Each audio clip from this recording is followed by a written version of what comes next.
Okay, well, thank you everyone for joining us for AI and the Media, part of the Burns Center for Social Change's Rebooting Democracy in the Age of AI lecture series, which talks with innovative designers, thinkers, and change makers working to do democracy differently in the age of artificial intelligence. Conversations explore how machine learning, natural language processing, and generative AI can enable more participatory and inclusive ways of solving problems. Through online and in-person conversations with pioneers like Ethan, working to democratize power in government, schools, and workplaces, our conversations aim to address how to use new technologies to strengthen democracy. The Burns Center for Social Change at Northeastern University develops innovative, participatory, and equitable approaches to solving public problems using new technology. The center is led by a growing team of accomplished and recognized change makers. Please learn more and sign up for future events at rebootdemocracy.ai. And today I have the pleasure of being joined by not only a change maker, but a visionary, my friend Ethan Zuckerman, who is the Associate Professor of Public Policy, Communication, and Information at UMass Amherst and founder of the Institute for Digital Public Infrastructure, a research group that is studying and building alternatives to the existing commercial internet. He's the author of 2 books, Mistrust, Why Losing Faith in Institutions Provides the Tools to Transform Them, and Rewire, Digital Cosmopolitans in the Age of Connection, and the co-founder of the global blogging community, Global Voices. Ethan has worked at the Berkman Klein Center at Harvard, the MIT Media Lab, and Comparative Media Studies at MIT, Geek Corps, and Tripod. For those online, please see Ethan's full bio to the chat. We're going to spend about 30 or 40 minutes talking amongst the two of us. Jill, are we going to introduce you? I will. I'm not shy. I'll get to because I was going to do it otherwise. No worries. We're going to spend the first 30 to 40 minutes in discussion between the two of us, and then open everything up for questions. And we're going to try and get to as many of those as possible. So who am I and why am I here? I'm Jill Abramson. I'm a journalist. I've worked as both a reporter and editor for an embarrassingly long time. It occurred to me this week because of the New Hampshire primary that the first New Hampshire primary that I covered was in 1976 when I was working for Time magazine. In a world of print and no web and very few women political reporters too. So I've been in journalism a long time. For 17 years, I had the top editing positions at the New York Times. I was the Washington bureau chief, the managing editor, and then the executive editor. I was the first woman to hold any of those positions, which was interesting and occasionally thrilling. And after I left the Times in 2014, I turned to teaching and joined the faculty at Harvard University, where I taught 2 journalism seminars a semester until a year ago when Northeastern came knocking on my door, and I decided at my youthful age that I needed a change. And, I'd heard great things about the university, and everything I heard has turned out to be true. And so I teach one journalism class here And then I'm affiliated with the Burns Center, where I'm working on a number of projects, some of which include solutions journalism, how we do a great job of shining a spotlight on society's problems, but not so great a job in leading people to information and understanding about what might solve these problems. And this year, I'm focusing on AI, which for me is kind of new territory. So I'm really happy to be with all of you, and I couldn't be more thrilled to be reunited with my friend Ethan. It's been a while. I met Ethan in the early 2000s when everything about journalism was beginning to change because of the web. And I was panicked. In 2003, I moved from Washington to become managing editor of the Times, so it put me in charge of the whole news report from sports to politics to fashion, science at the Times. And the only thing I had ever thought about is what stories are going to be on the front page of the newspaper the next day. But suddenly, NYT.com was where the action was. And I didn't know anything about the web. And I had to get a fast education under quite a bit of pressure. And where did I go? I went to a conference that Ethan was hosting at the Berkman Center at Harvard, where for the first time I heard the word blog, bloggers, and blogging. And from that moment, I just was fascinated and want to learn as much as I could about the digital world. And ended up, after I left the Times in 2014, I actually wrote a book called Merchants of Truth about the digital transformation of the news media. And Ethan was generous enough to invite me to come speak to his colleagues at the MIT Media Lab, but I think that's the last time we've seen each other. So it's great to see you. Yeah, there was a good long time where they weren't letting you back into 617. So there was, you had to go meet me in Worcester or something like that. Well, it's great to have you back in 617 and here in Boston. Ethan referred just at the beginning of our offline conversation to a pretty formative article that an academic from NYU named Clay Shirky wrote in 2009. And the title of what he wrote was Thinking the Impossible. And the impossible for the news was that newspapers were clearly going away. The business model, advertising especially, that had supported newspapers forever was cratering. It was being blown up. And, anyone who worked at a newspaper, including at the New York Times, was fearful that they were going to lose their job and our profession was somehow going away. And the point of this article was, calm down, everybody. Yes, we may have to think the impossible, that newspapers are not going to be the dominant way that people receive the news, but that does not mean that journalism is going away and is losing its importance. And Shirky argued that the web offered a wonderful opportunity to democratize news and information, and that social media opened up whole new vistas for journalists to engage directly with their readers and their audience, and that there's more promise in that than peril. And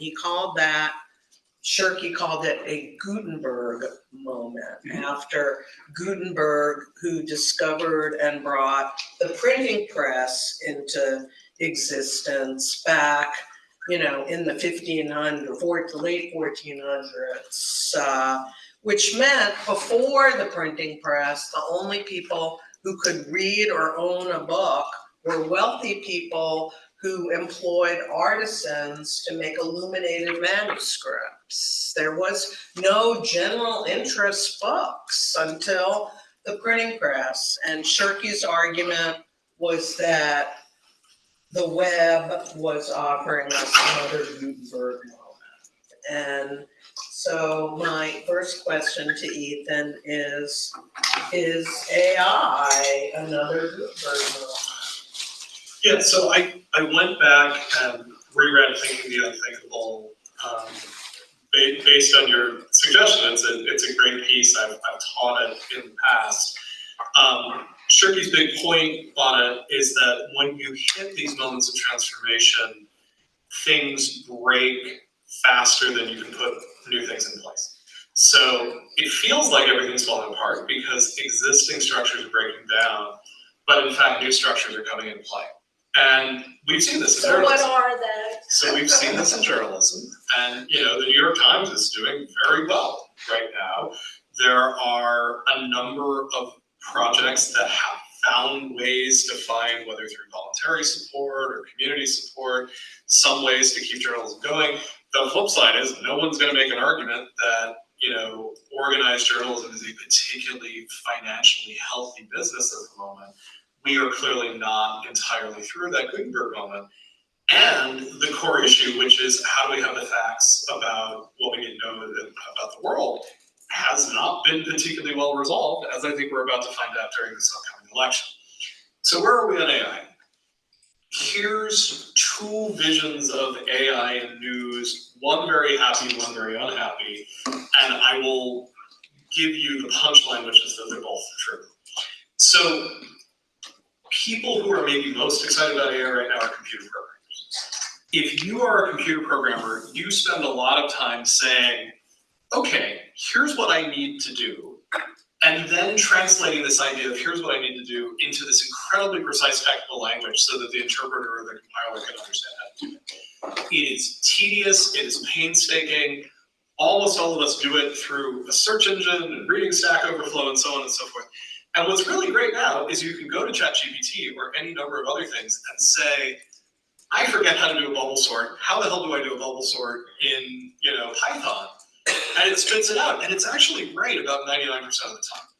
And what this means is that we're ending up with programmers who are cyborgs. They are part human and part machine, and they're vastly more efficient than they otherwise would have been. So an optimistic version of this is we are in the presence of, one of the fathers of data journalism. Matt Carroll is sitting here. He was able to crack open the pedophile priest scandal in Boston through the creative use of a spreadsheet to track how priests were being moved from one parish to another. And this turned out to be one of the great data stories of all time. It's a great scene in the movie Spy. So, Matt had to do an enormous amount of fussy data work that he was really the only person at the Boston Globe at that point capable of doing.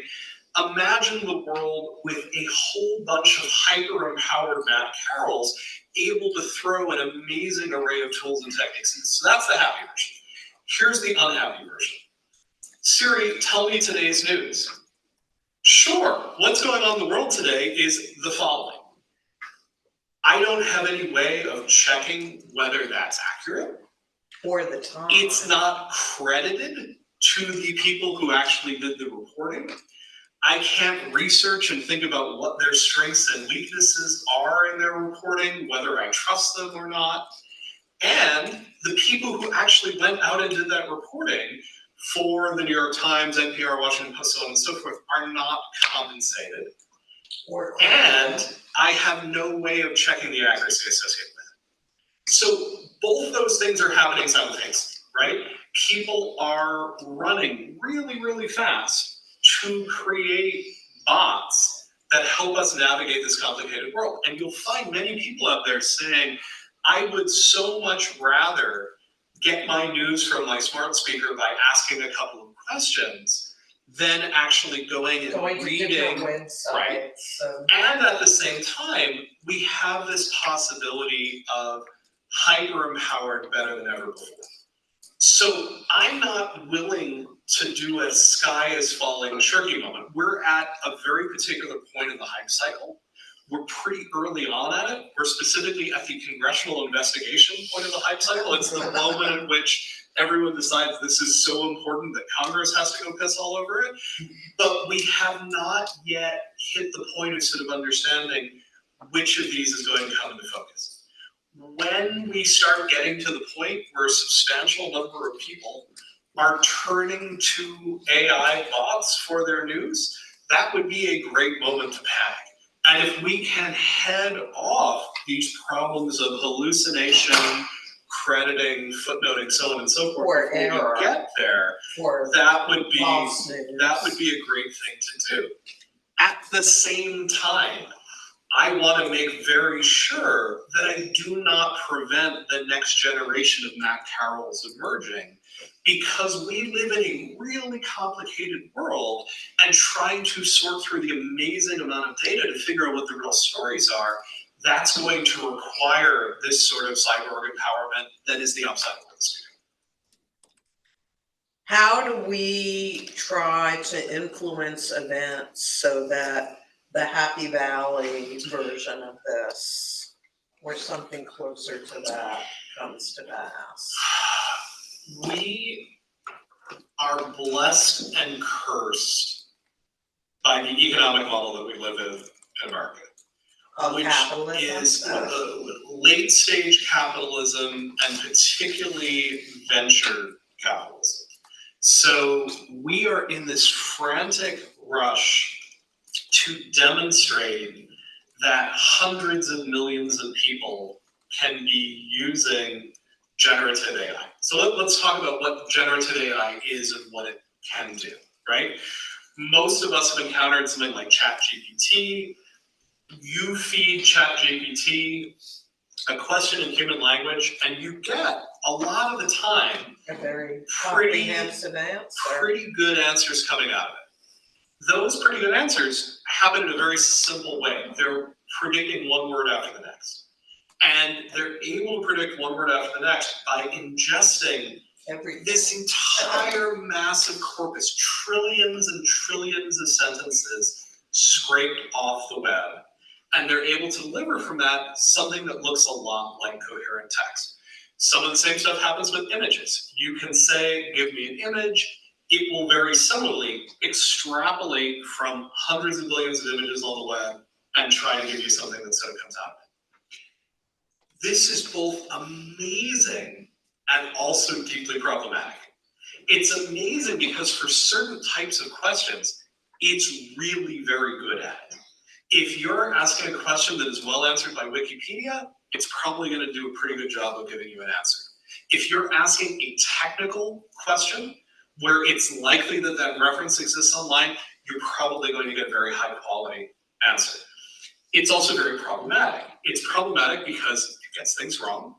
It hallucinates, it makes up details. Give a little footnote, Sure. An anecdote on this is that probably a year ago, which is the first time I was fooling around with ChatGPT, I just asked it, I said, can you give me a biography of Jill Abramson?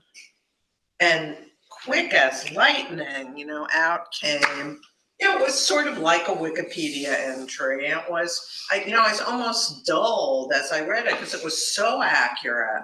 And then like 3/4 of the way through, I read, and she wrote a biography of Sandra Day O'Connor. I did not write a biography of Sandra Day O'Connor. It's just like, what? And, so I became awake. But So let me build on that for a moment, because I did a set of experiments around biographies on ChatGPT. ChatGPT is actually, this is a wonderful way to test ChatGPT.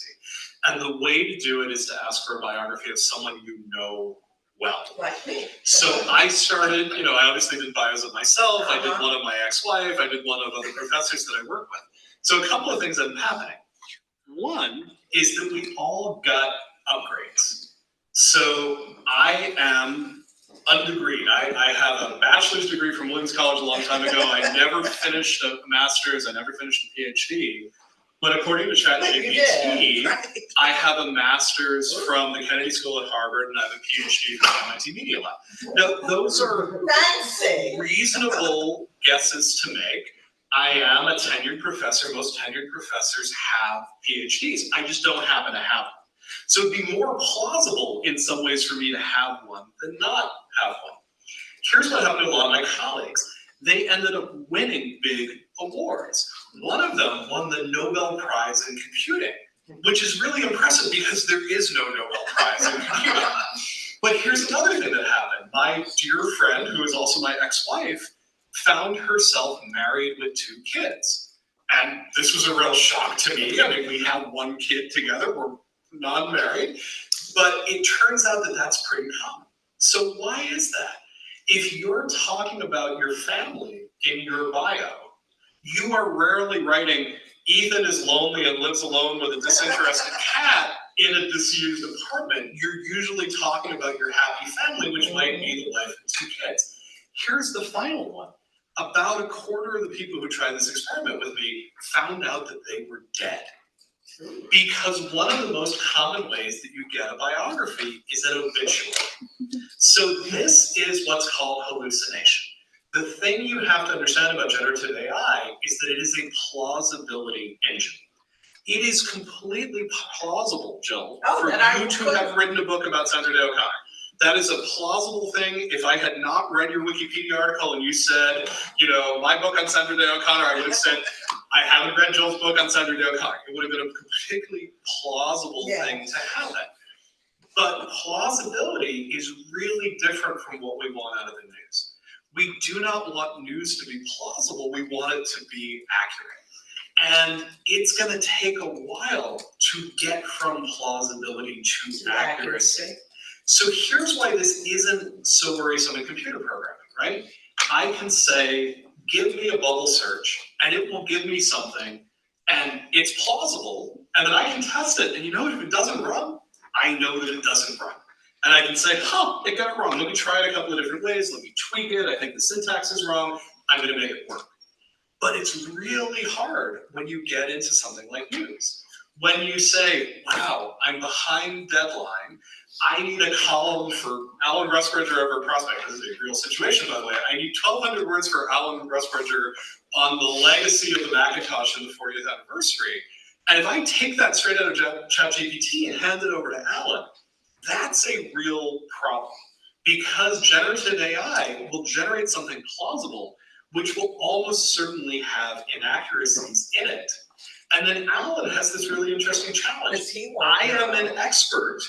He is not. Right. I'm handing him something that should have my expertise on it. So we have to figure out how these generative systems are counterbalanced by expertise, like a programmer's expertise or by a reporter's expertise, so that we harness them in a way that's helpful.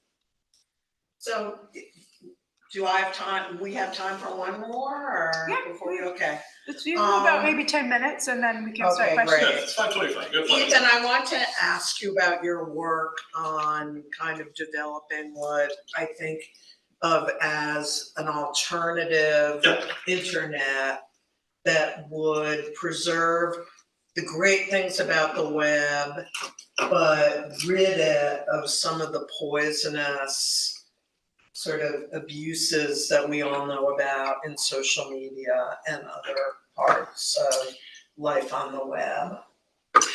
So How's it going? let's talk about this in the context of news. We talk about news as something that's essential for democracy, and it is. But it's actually one of several things as far as an information environment that's essential for democracy. If you go back to the founding of the US, we actually have the combination of a robust press and a mechanism for circulating it through the post office. But we also have really robust social institutions for people to talk about what's happening in the press. You have everything from Ben Franklin's junto, where you have a bunch of middle-class guys, small-scale merchants, laborers, tradesmen, getting together one day a week and giving discourses about the issues of the day. You have town meetings where people are experimenting with standing up and talking about how they feel about things. You have structures like coffee houses and taverns where people are reading the news of the day and sort of talking about That, to a large extent, is what social media is now. Social media moved into that gap decisively during the pandemic.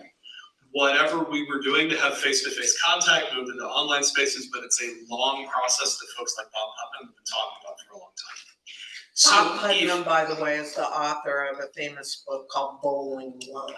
And Bob has been very worried that because we're not members of bowling leagues or the local Elks Lodge or so on and so forth, we're not talking with people anymore, and we're weakening our civic fabric. So you, as an acclaimed journalist, are very used to worrying about the future of news to have an informed populace. My take on this is, yep, absolutely, +1, with you all the way. I'm really worried about our conversational spaces. I'm really worried that not only do we not have good information about the world, but the places in which we talk about that information, we make up our minds, we make decisions, are really bad and really unhealthy. And they're really bad And are far from universal.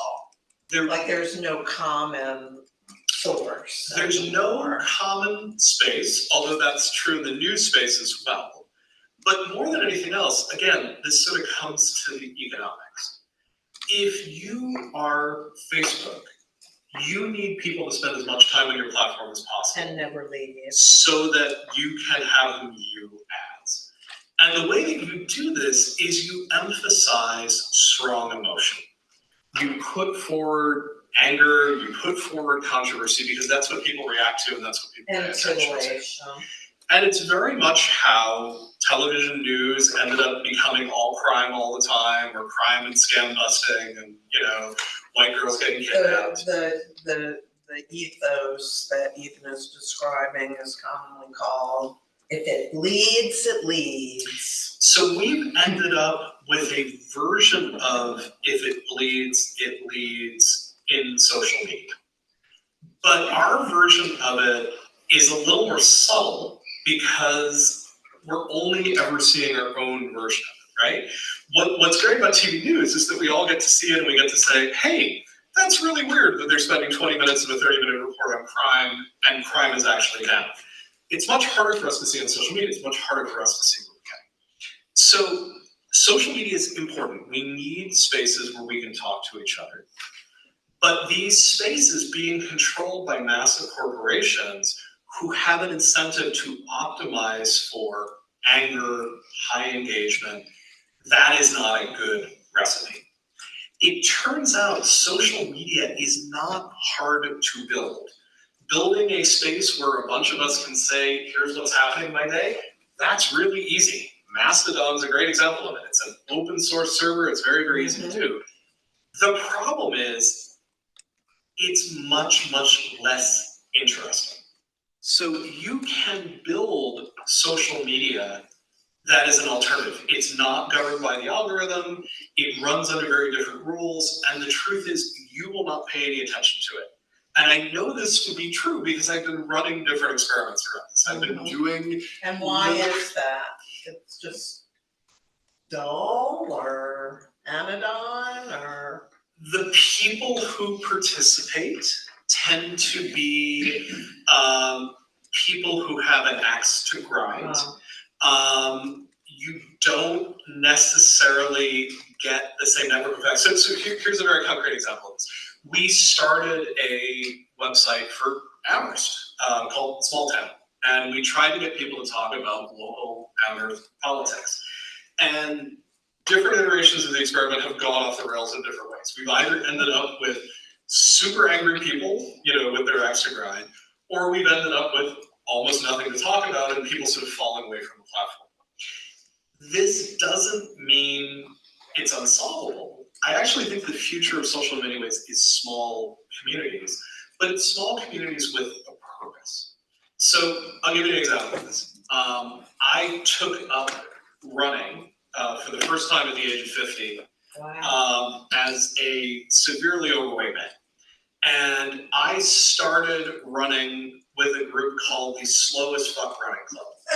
And Slow as Fuck is run by a guy named Martin Evans. He is 6'3", 340, and he's a marathoner. And I find him pretty inspiring because I'm now down to about 275. But, the fact that he's out there running at a bigger size than me, I find very inspiring. And so here's this community. It exists online. You can only join this community if you agree to the rules of the community.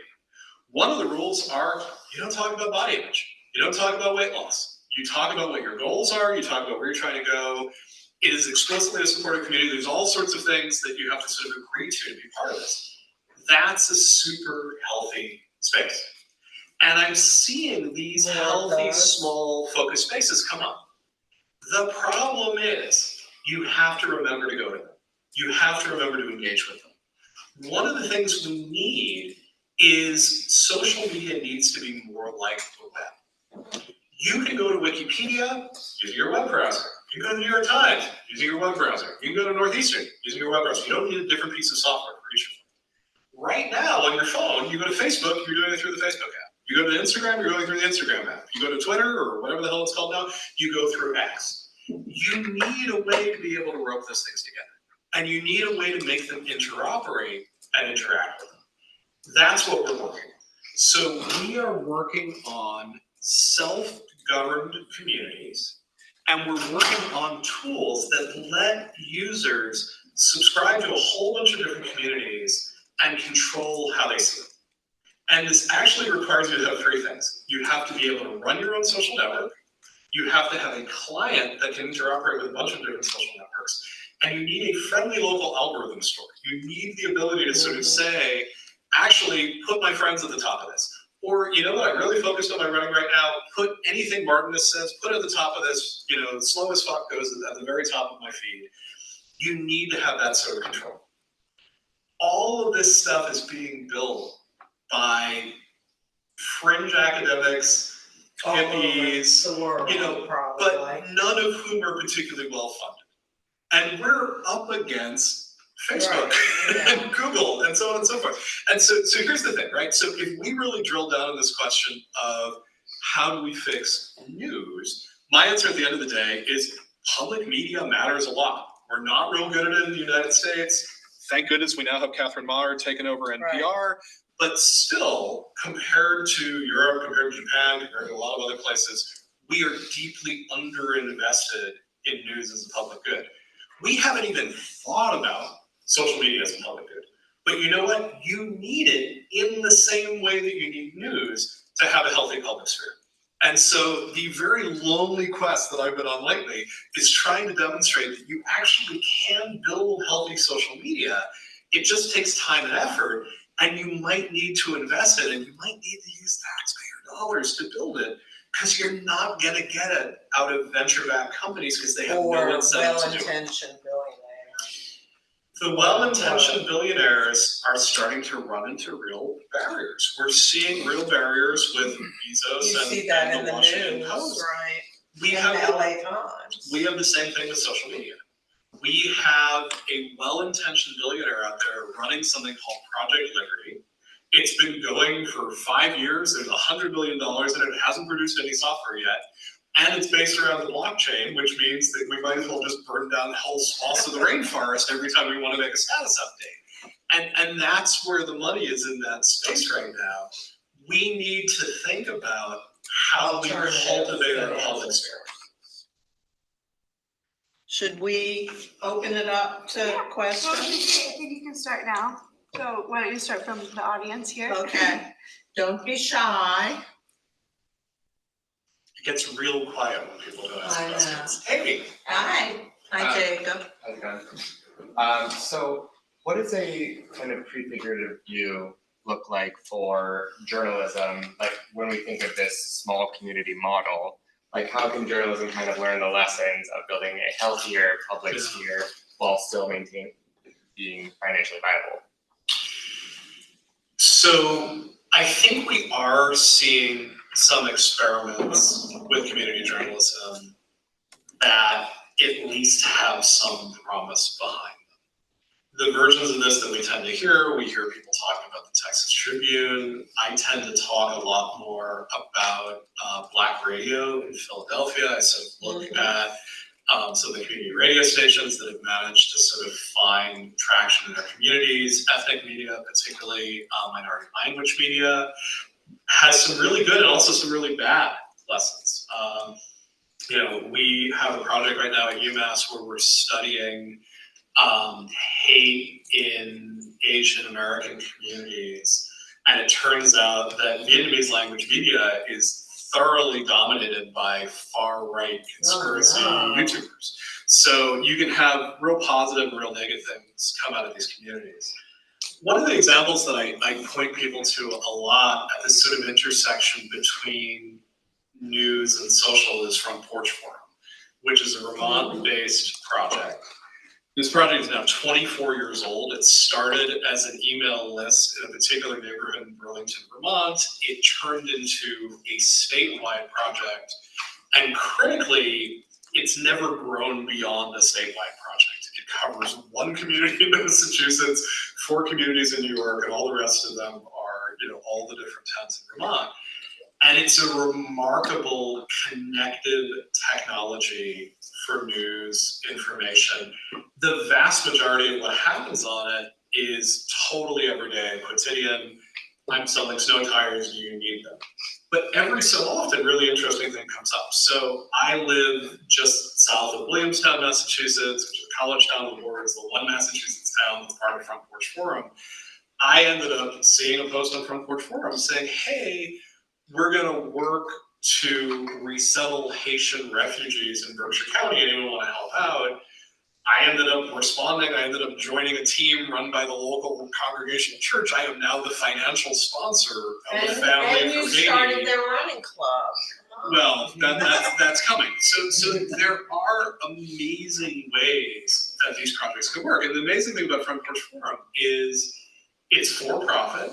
It's fiscally sustainable. It is not a big business. It has a turnover of about $450,000 a year, but it succeeds. It's found a way to do it. And that ain't nothing.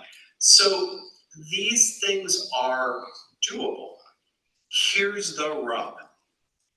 Things like social media, the sort of things that I'm exploring, require software. Software's hard. It's expensive. It takes time. It takes investment. Yes, we can build micro communities around existing tools, but the building of the tools is surprisingly hard to do. We haven't found a particular way to do that well. We also find ourselves bumping up against marketing. We have enormous amounts of hype and such. Like all of you who are on TikTok had to hear about TikTok before you ended up getting on it. And that had to do with PR and marketing and all sorts of things associated with it. How do we end up pushing people towards sort of alternatives to all of this? We need to think about what the economics are of how we build the tools, how we draw people towards them, if we're gonna end up sort of building alternative spaces. Yeah, the economics often, after starting something with lots of promise that you see as a real contribution to democracy. I'll give you a quick example. At the Times, I was very supportive of an initiative and a sub website we created called School Book, which had all of the data about the New York City public schools by school district. And we developed a system where getting community people, citizens, to contribute news about their schools, we found a way to certify people as accurate posters of news about their schools. Now,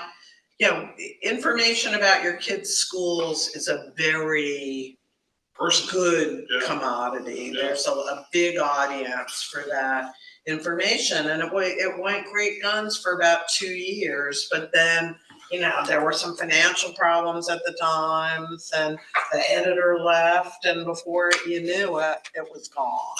So can you imagine reviving something like that in a semi-automated fashion? Yes. What if the Matt Carroll of the future is designing a generative AI that's able to scrape some of the basic data, present it in a good way, and then humans are Doing. contributing the rest of it.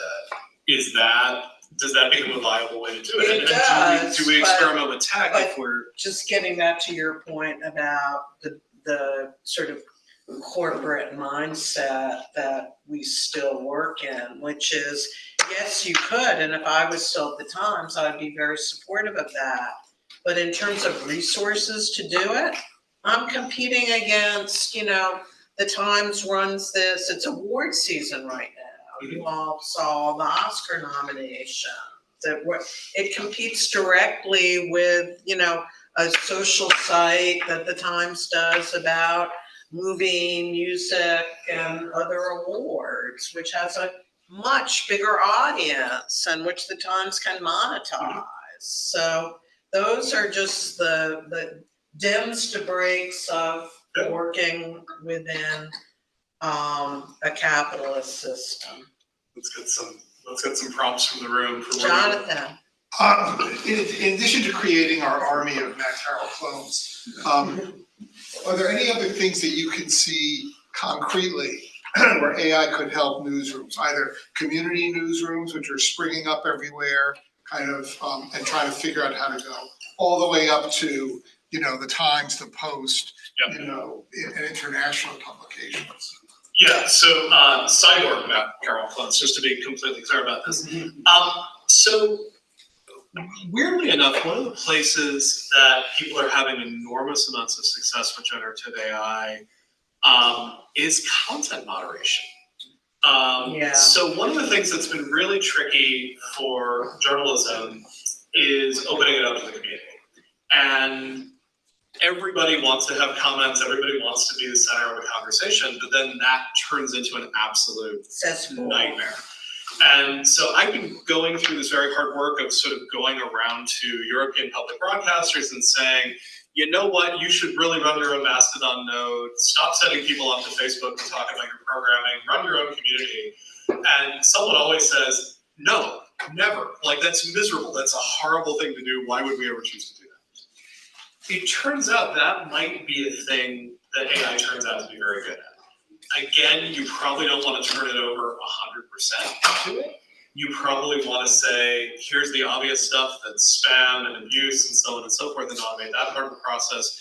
And then you want to have, a sensitive space where people come in and try to figure out how to mediate and sort of work towards it. But I feel like that's a space where journalism has really turned away from space, where AI could end up being helpful. I think a lot of the other stuff that I'm hearing, like, let's find a way to make sure that every Little League game has an automated report on it, I am not particularly enthusiastic about, because I actually think the biggest problem that we're having right now, which we really haven't talked about yet, is the explosion of unreliable, machine-generated, unuseful content. There's actually been some good scholarly studies done recently suggesting that Google is less useful than it used to be, that actually its quality starts falling. It's because so much AI-generated spam is out there that even Google is having difficulty keeping up with it. So one of the things that we're going to need news to help us do is navigate an increasingly polluted environment. It's possible that AI may be a useful tool in doing that, but for now, what AI is doing is making the problem much, much, much worse. Yeah. So what I would say is, as a general rule for that, if we can figure out how to use machine learning, I'm a tech guy, I would rather say machine learning than AI, which is a really vague term. If we can figure out ways to use machine learning to filter out the manipulative, the automated, and actually get to the core quality information, that's how I would be doing it if I were, working at the Times right now and working on R&D. My focus would be not how do we generate more text, that's actually not the hard part of it. How do we filter this increasingly noisy Well, I environment, think that starting with the comments. Times' strategy has always been, how can we maximize the unique, high-quality information that only we provide? As opposed to trying to provide everything for everyone. Do we have We have some Zoom questions online. Yeah, go for Let it. me start. This is from Ralph Cleef. So if we used to have newspapers to bridge free press and conversational spaces through letters to the editor, with the newspaper editors as the algorithm to select the timeline, are apps now newspapers? So it's interesting. We always come back to letters to the editor because it's one of the very narrow channels of Although feedback. it correlates to comments, articles that are related to comments in some way. I think people always come back to letters to the editor because it's a way to turn a broadcast medium into an interactive medium. I think what's so interesting at this moment in time is that we actually all have different ways through which we can get heard, right?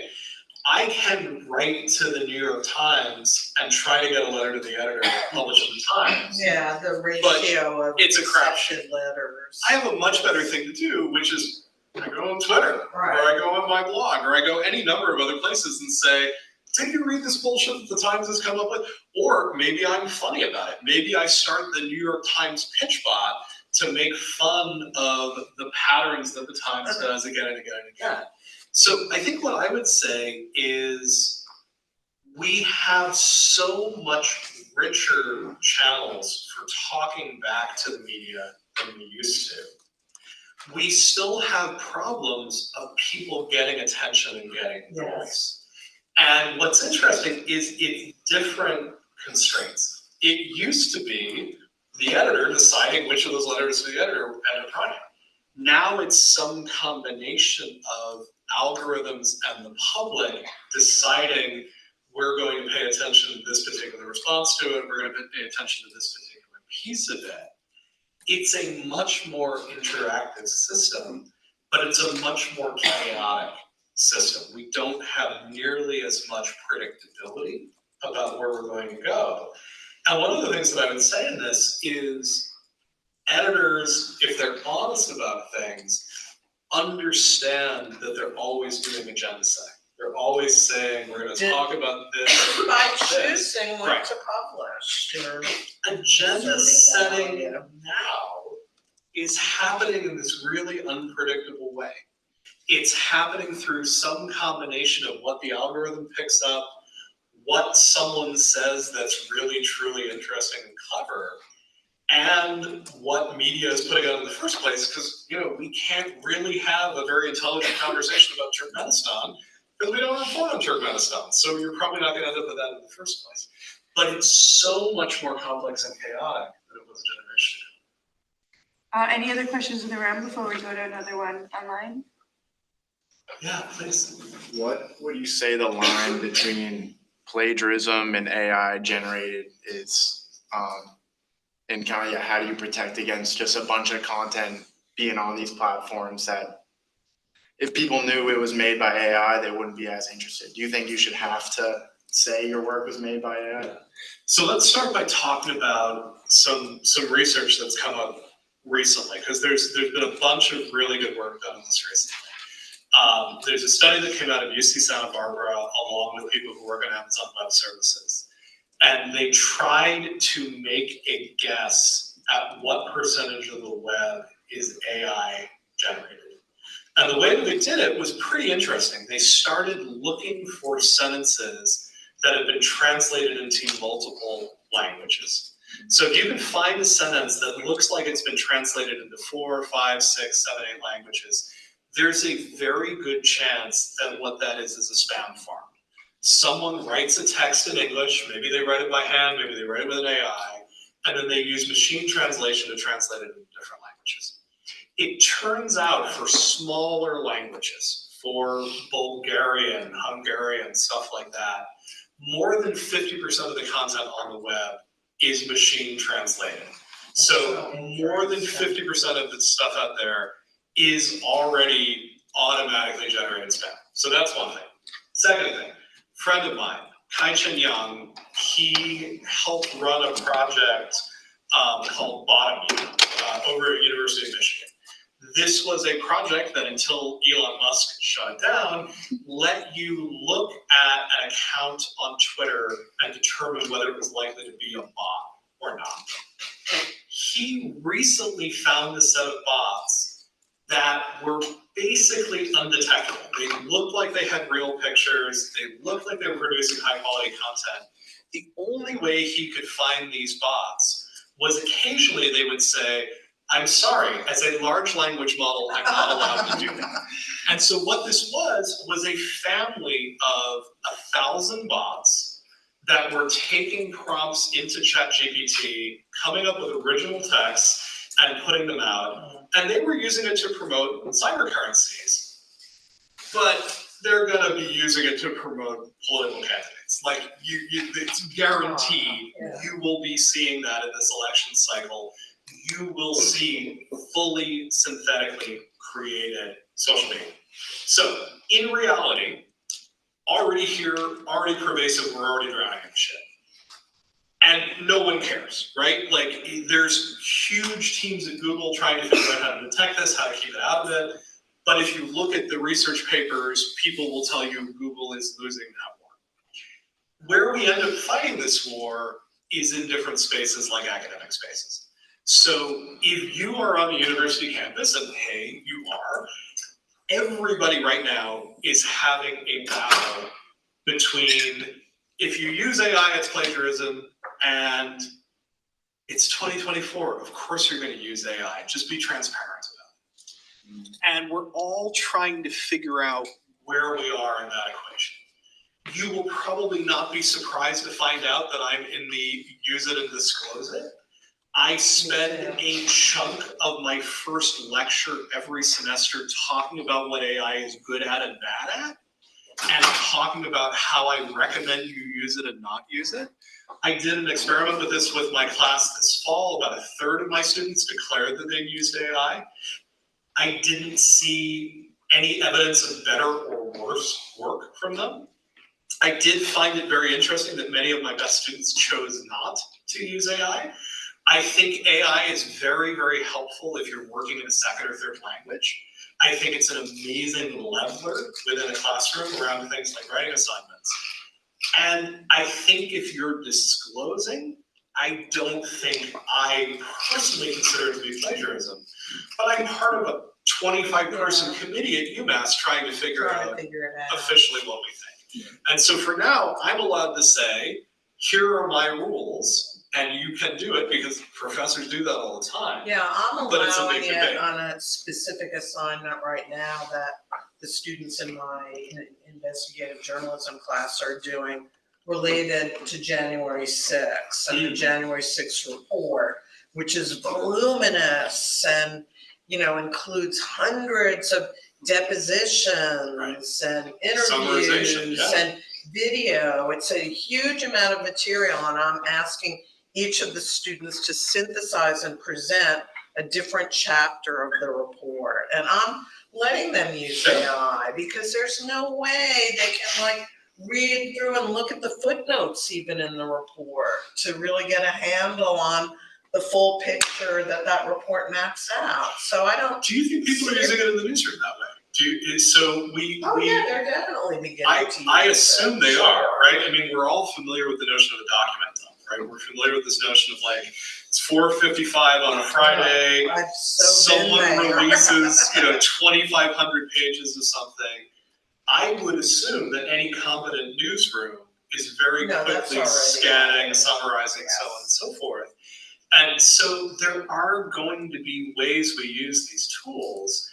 I really think it's critical that we be transparent about them. I think it's really critical that we interrogate them, right? An interesting question over time is going to be, what are the biases built in the summarization algorithm? We should have people researching that. I would go further and say, it'd be really good if people in the government were researching that. That feels like really worthwhile stuff for us to interrogate and sort of spend time with. But we are going to use them, and I think not teaching our students to use them, essentially saying, I This think, is a great tool, but you're not gonna learn but how to use here's it. where it's strong, here's where it's weak. I think we have time for one more question on camera, and then we'll have time for more. Okay, let me do one more from Zoom. Yeah. This is from Juan Pablo. Would you agree that the explosion of generative AI creates a much stronger pressure on public education systems to be better at developing critical thinking and specific habits and techniques of fact-checking in the population overall? Do you know of efforts that are being made in the US to address this gap? So, yes, and so I think generative AI is a great wake-up call for something that's been true for many, many, many years, which is that you don't want to take anything at face value when you read it. And the truth is, I don't want to take the New York Times at face value when I read it, right? I want to understand that the Times and the Globe and the Post all have perspectives and biases and things that they're going to pay attention to and not pay attention to. But we have just cranked up the intensity of this to 11. And I think one of the things, the biggest thing I work with my students on, I teach an undergrad class called Defending Democracy in the Digital Age. And bizarrely enough, the biggest thing we work on is citation. We work on trying to figure out how to back up what you say with why you're saying it And where it's the coming information comes from. And the reason for it is that a lot of the ideas that define journalism, like objectivity, have really come into disarray, right? We now understand that, people have different perspectives based on their lived experience. I'm going to write about something differently as a middle-aged white dude than someone as a young Black woman is going to write about something. And this idea that we're being objective is probably not as helpful as sort of understanding that people are coming from positions, coming from lived experience. And yet you have to be on guard to prevent a world where everything is perspective and there are no common accepted And facts. we can work on being fair, we can work on being transparent, we can work on being documented. But all of that requires reading in a very different way. I learned to read at the end of the sort of pre-web generation. And there was a sense of, here are things that you can read and they are true and you can cite them. And it really wasn't until I was sort of getting advanced undergrad and into grad school that people were sort of saying, maybe you should question that. We are now teaching kids in middle school, because I have a middle schooler, that you want to be thinking about and questioning what you're reading, where it's coming from, how we're doing it. I do think there are smart people doing it. I think the librarians are almost always the best at doing it. The funny thing is the people who need this the most are you and me, Jill. The people who are failing at mis and disinformation, weeding out propaganda, are people over 50. They are not the kids. The kids are growing up in an environment where they understand in many cases that these things are not voices of authority, these are voices coming from opinion, coming from perspective. Near as we can tell, the people who are most vulnerable to propaganda and mis and disinformation are older. And we are not generally talking about, an internet driver's license for people over 50, and maybe the answer is that's actually where we should be focusing. So totally in favor of media literacy, totally in favor of teaching it in the schools, worried that what we actually need to be doing is teaching a very, very different audience. So we're a little past 6 p.m. right now. All right. Anything you want to add in closing, and then we'll turn off the record? All I want to do in closing is thank the audience, and mainly to thank Ethan, who just, for me, lifted my spirit just with the sheer command he has of this new world of generative AI. So.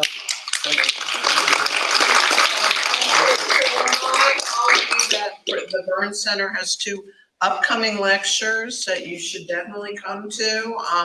Tuesday, February 6th at 2 p.m., The Internet We Deserve with Larry Lessig, moderated by John Battelle, who's my colleague at the Burns Center. And on Thursday, the 15th at noon, AI and Democracy's First Principles, a virtual discussion with Sir Anthony Grayling and Danielle Allen of Harvard, continuing the Rebooting Democracy in the Age of AI series. So please do join us for those.